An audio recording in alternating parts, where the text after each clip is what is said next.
So we've dug the foundations, we built the foundation boxes, and like I said, we're now on the highway to roof level. Things are moving fast now, and the site is really starting to come to life.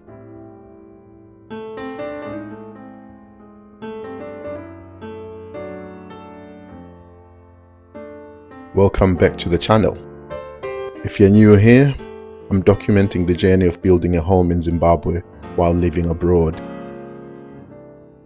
I'm sure most of you know by now, and if you've been following along, you know I practically live in the comments. One question that keeps popping up a lot is about the external walls for both the staff quarters and the cottage. The general feeling seems to be that I should have gone with 230mm or double walls instead of single walls. And I get it, it's a fair question, but I also think that many people that are asking may have missed the earlier planning episodes where I went over this in detail. Well, because this series is meant to help anyone planning a similar build, so bear with me one last time as I try and explain why I went for single walls instead of double walls. Number one is cost efficiency. Double walls would have almost doubled our brick and cement costs. With two buildings going up side by side, that would have pushed the budget way up. Number two is space efficiency. Single walls save around 10 to 15 centimeters per wall. On a small or medium-sized plot, that space adds up, especially inside rooms where every inch matters. And there's also structural practicality. Both the staff quarters and the cottage are single-story buildings, so there's no upper load that demands double walls. Another reason is DPC and plastering. With a well-installed damp-proof course and good exterior plaster, single walls will perform just as fine against moisture. Another reason is thermal comfort. In Bulawayo's climate, single walls actually help maintain to moderate indoor temperatures when paired with good ventilation. And lastly, it's regulatory compliance. For low-rise residential buildings, 115mm single walls are fully compliant as long as the foundation width and reinforcements meet council standards. So now that the foundation box is complete, the next step is packing and ramming, which is basically filling the inside box with selected soils and compacting it layer by layer until it's solid enough to carry the slab.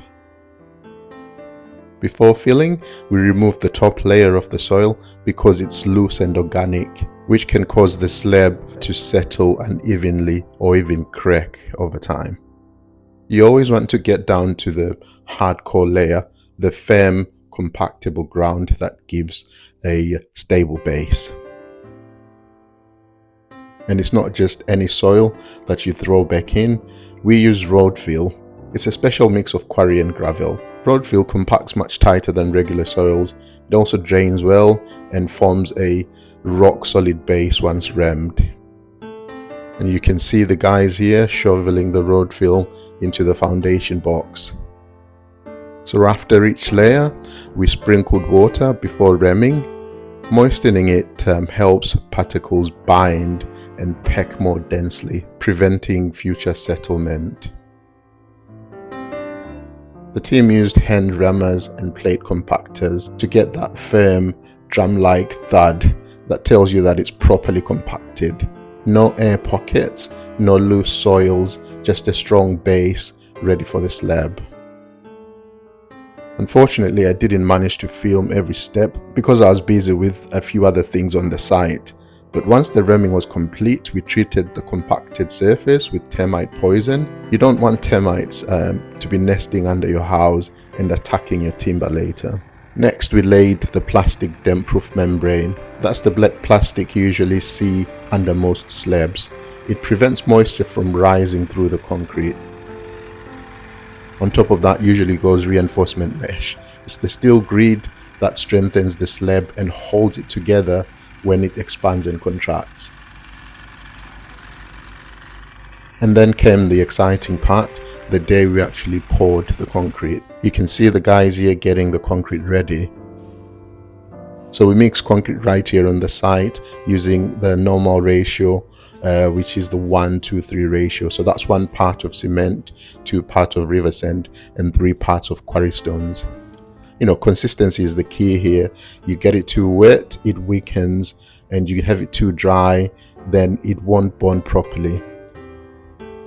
So the team worked fast in pouring concrete in sections, leveling it with straight edges and troweling the surface smooth. By the end of the day, it was looking good. As usual, let's cover some costs here. So this is for the complete slab, and I've rounded up some figures here. So we needed 7,000 hard industrial bricks, and they cost $850. Quarry cost us $675. River sand, we had 2 loads here at $440. And roadfill, we eventually needed 7 loads of it, so we paid $840.